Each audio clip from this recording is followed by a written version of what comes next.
Assalamualaikum warahmatullahi wabarakatuh. Selamat pagi, salam sejahtera bagi kita semuanya. Halo para mahasiswa Universitas Pembangunan Pancabudi, apa kabar? Tentunya sehat. Baik, berjumpa lagi dengan saya Dr. Oktarini Kamila Sregar, SMSI. Nah, sebelum kita membahas materi kita pada hari ini, seperti biasa kita berdoa dulu. Ya, mari kita berdoa menurut kepercayaannya masing-masing. Doa dimulai.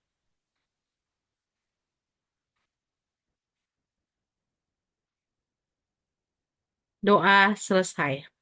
Baik, di sini saya mengingat kembali kepada para mahasiswa ya bahwa saya sudah menyampaikan ya tentang visi dari Universitas Pembangunan Pancabudi, visi dari Prodi Akuntansi, misi dari Universitas Pembangunan Pancabudi, misi dari Prodi Akuntansi, 10 nilai tamadun Universitas Pembangunan Pancabudi.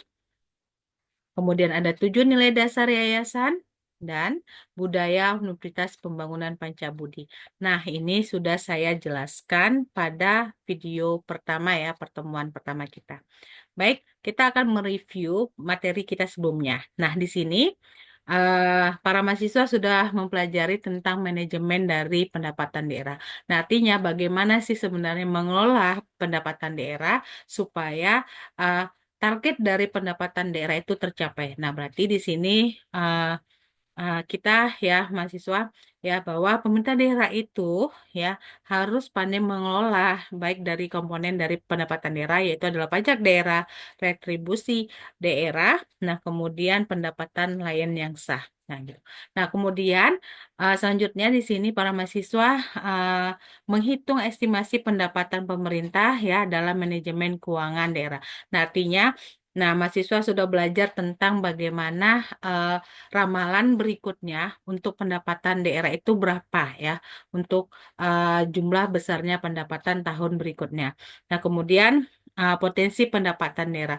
Nah, di sini melihat berapa banyak sih ya dalam 1 tahun ya potensi dari pajak daerah, retribusi daerah yang diperoleh oleh pemerintah daerah. Nah, kemudian mahasiswa juga sudah menjawab soal ujian tengah semester. Oke, next selanjutnya kita lanjut ke materi kita. Di sini ya kita akan membahas ya para mahasiswa tentang pajak bumi dan bangunan pedesaan dan perkotaan. Nah, pajak bumi dan bangunan pedesaan dan perkotaan ataupun disingkat dengan atau dijuluki PBB P2. Nah, ini adalah pajak yang dikenakan atas tanah dan bangunan yang dimiliki, nah kemudian dikuasai atau dimanfaatkan oleh orang pribadi atau badan ya di kawasan pedesaan dan perkotaan. Nah, PBB P2 termasuk dalam kategori pajak daerah yang menjadi kewenangan pemerintah kabupaten ataupun kota berdasarkan Undang-Undang Nomor 28 Tahun 2009 tentang pajak daerah dan retribusi daerah atau PDRD. Nah, dasar hukum dari eh, pajak daerah dan retribusi daerah ya ini dituangkan ya dalam Undang-Undang Nomor 28 Tahun 2009 dan peraturan daerah dari masing-masing pemerintah daerahnya. Nah, kita lihat di sini objek dan subjek pajak. Nah, yang termasuk dalam objek pajak bumi dan bangunan, perkotaan dan pedesaan itu adalah tanah dan bangunan.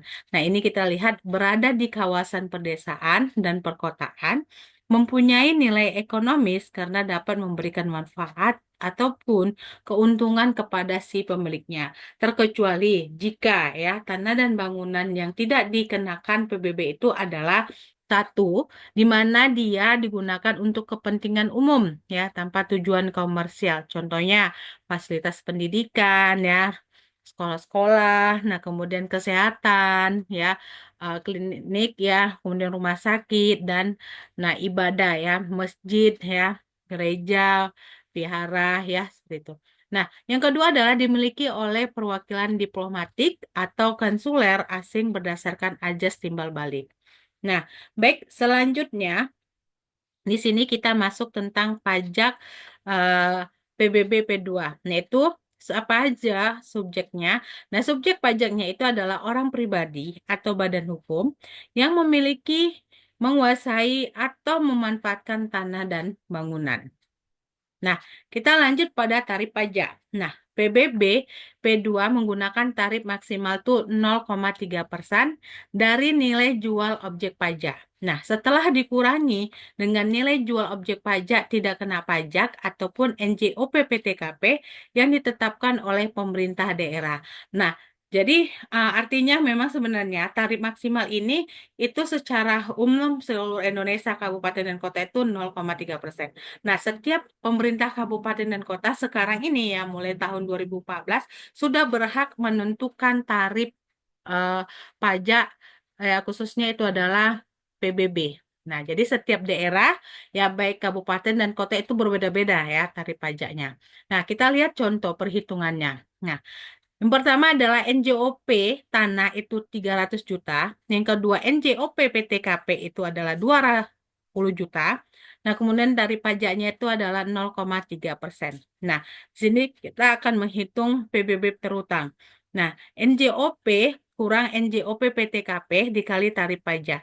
Nah, jadi PBB per hutang itu sama dengan NJOP kurang NJOP PTKP dikali tarif. Nah, di sini 300 juta kurang 20 juta dikali 0,3%. Nah, itu adalah 840.000. Nah, jadi di sini dia wajib membayar pajak eh, terutangnya itu untuk PBB adalah sebesar 840.000. Baik, nah kita lanjut di sini ya. Aduh, mekanisme pungutannya itu adalah dimulai dengan adanya pendataan. Nah, setelah kita mendata mana saja yang termasuk dalam objek pajaknya tadi, ya untuk PBB, kemudian kita lanjut menetapkan nilai jual objek pajak tadi. Nah, baik tanah dan bangunan. Nah, jadi setiap tempat itu berbeda. Jadi kalau misalnya tanah atau bangunannya berada di pinggir jalan, ya, maka nilai jualnya itu akan lebih mahal. Apalagi daerah tempat tinggal Anda jika di daerah pembisnis, ya kan, banyak bisnis, ya usaha-usaha, maka nilai jualnya akan juga lebih mahal. Tapi kalau dia semakin ke pinggir, ya kan, tidak termasuk daerah bisnis, maka nilai jual itu akan uh, istilahnya tidak sama ya, tidak mahal ya, seperti itu. Nah, kemudian lanjut ke penerbitan SPT, Surat Pemberitahuan Tahunan.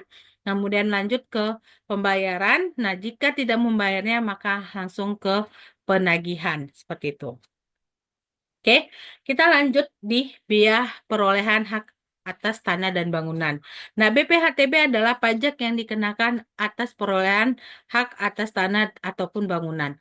Nah, perolehan hak atas tanah ataupun bangunan adalah perbuatan atau peristiwa hukum yang mengakibatkan diperolehnya hak atas tanah ataupun bangunan oleh orang pribadi maupun badang. Nah, hak atas tanah dan bangunan ini merupakan hak atas tanah termasuk hak pengelolaan beserta bangunan di atasnya yang dimaksud dalam Undang-Undang Nomor 5 Tahun 1960 tentang Peraturan Dasar Pokok-pokok Agraria. Nah, kemudian ada Undang-Undang Nomor 16 ya tentang ya tahun ya 985 ya tahun 1985 tentang rumah susun dan ketentuan peraturan perundang-undangan lainnya. Maka di sini dia menetapkan tarifnya itu adalah 5%. Nah, di sini kita akan lihat perolehan hak atas tanah dan bangunan. Nah, pemindahan hak itu karena apa? Yang pertama, terjadinya jual beli, kemudian tukar menukar, kemudian ada hibah, ya, kemudian ada hibah wasiat. Nah, kemudian ada waris, ya, mendapatkan warisan dari keluarga. Ya, kemudian pemasukan dalam perseroan ataupun badan hukum lainnya. Nah, kemudian ketujuh adalah eh, pemisahan hak yang mengakibatkan peralihan, ya. Kemudian kedelapan itu adalah penunjukan pembeli dalam lelang. Nah, kemudian kesembilan, pelaksanaan putusan hakim yang mempunyai kekuatan hukum tetap dan kesepuluh adalah terjadinya merger atau penggabungan usaha. Gitu. Oke. Baik, selanjutnya eh, adanya peleburan usaha. Nah, beda ya, merger artinya kan dia menggabungkan ya antara eh, Contohnya dulu Bank Duta, Bapak akhirnya bergabung jadi Bank Mandiri. Nah, peleburan usaha itu, nah artinya di sini dia eh, dimusnahkan, ya arti dimusnahkan itu dinonaktifkan dan maka membentuk ini nama perusahaan baru ya seperti itu. Kemudian pengekaran usaha berarti bertambah lagi nah usahanya. Kemudian ada hadiah. Nah, kemudian yang kedua ini adalah pemberian hak baru karena yang pertama adanya kelanjutan pelepasan hak dan kedua di luar pelepasan hak. Nah, kemudian yang termasuk dengan hak atas tanah dan bangunan ya. Di sini itu adalah karena adanya hak milik ya, kemudian hak guna usaha. Nah, kemudian ada hak atas bangunan tadi ya, terhadap tanah tadi. Kemudian ada hak pakai, berarti digunakan ya dipakai dan hak milik atas santunan rumah susun dan hak pengelolaan. Nah, kita masuk objek pajak yang tidak dikenakan BPHTB. Nah, siapa saja itu? Nah, yang pertama adalah perwakilan diplomatik. Konsultan berdasarkan azas perlakuan timbal balik. Nah, jadi ada konsultan-konsultan dari negara tetangga dan negara lain yang istilahnya bertugas di Indonesia ya. Jadi dia tidak melakukan ini ya, tidak dikenakan BPHTB ya atas tanah ataupun bangunannya. Yang kedua adalah negara untuk penyelenggara pemerintahan dan atau untuk pelaksanaan pembangunan guna kepentingan umum. Nah, contohnya masjid, sekolah, rumah sakit, ya, eh, dan yang lainnya. Nah, kemudian yang ketiga, badan atau perwakilan organisasi ya internasional yang ditetapkan dengan keputusan menteri ya. Di sini ada syaratnya, dia tidak menjalankan usaha atau melakukan kegiatan lain di luar dari fungsi dan tugas badan atau perwakilan organisasi tersebut.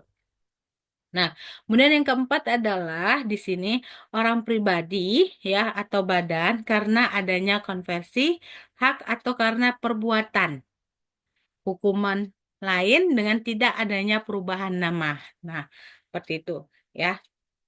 Kemudian yang kelima itu orang pribadi atau badan karena wakaf. Jadi tanah atau bangunan itu diwakafkan seperti itu. Nah, kemudian orang pribadi atau badan digunakan untuk kepentingan ibadah. Nah, masjid, gereja, vihara, ya. Nah, maka dia tidak dikenakan BPHTB gitu. Nah, kita lihat di sini dasar pengenaan pajak. Nah, dasar pengenaan pajak di sini adalah nilai perolehan objek pajak. Nah, di sini kita akan menentukan nilai perolehan objek pajak, yaitu yang pertama adalah kalau dia jual beli, ini dia berdasarkan harga transaksi. Nah, kalau dia tukar menukar, menukarkan tanah atau bangunannya, yaitu berdasarkan nilai pasarnya, berapa nilai pasarnya. Nah, kemudian yang ketiga, hibah. Dapat hadiah dari orang lain, ya, ada saudara Anda dikasih nih tanah atau rumah, ya kan, oleh saudara atau nenek Anda, ya, atau orang tua Anda, maka itu BPHTB-nya itu untuk nilai perolehan objek pajaknya itu berdasarkan nilai pasar. Nah, yang keempat, hibah wasiat ini berdasarkan nilai pasar. Nah, waris, ya, mendapat warisan dari keluarganya dapatkan nilai pasar. Nah, kemudian ada pemasukan dalam perseroan atau badan hukum lainnya. Nah, ini berdasarkan nilai pasar juga. Nah, kemudian pemisahan hak yang mengakibatkan perolehan adalah di sini juga menggunakan pakai NPOP-nya itu pakai nilai pasar, ya kan? Nah, kemudian perolehan hak karena pelaksanaan putusan hakim yang mempunyai kekuatan hukum tetap, ya. Jadi NPOP-nya itu menggunakan nilai pasar. Oke.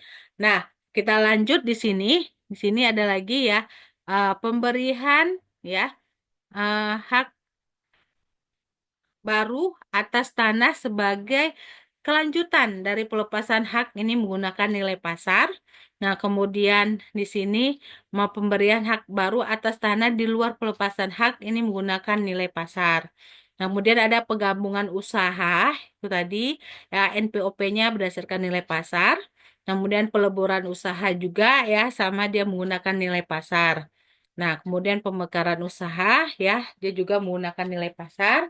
Nah, ini kalau dapat hadiah nih, dihadiahkan tanah dan bangunan, maka untuk NPOP-nya itu berdasarkan nilai pasar. Nah, kemudian ada penunjukan pembelian dalam lelang. Ini harga transaksi yang tercantum dalam risalah lelang. Nah, berapa harga waktu pembayaran lelang itu, ya gitu. Nah, kemudian apabila NPOP huruf A sampai dengan N ya tidak diketahui atau lebih rendah daripada nilai jual objek pajaknya, maka digunakan ya dalam pengenaan PBB ya pada tahun terjadinya perolehan sebelumnya. Jadi dasar pengenaan pajaknya dipakai menggunakan NJOP PBB ya seperti itu.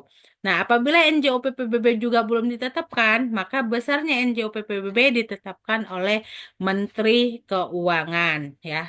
Tuh. Oke, baik.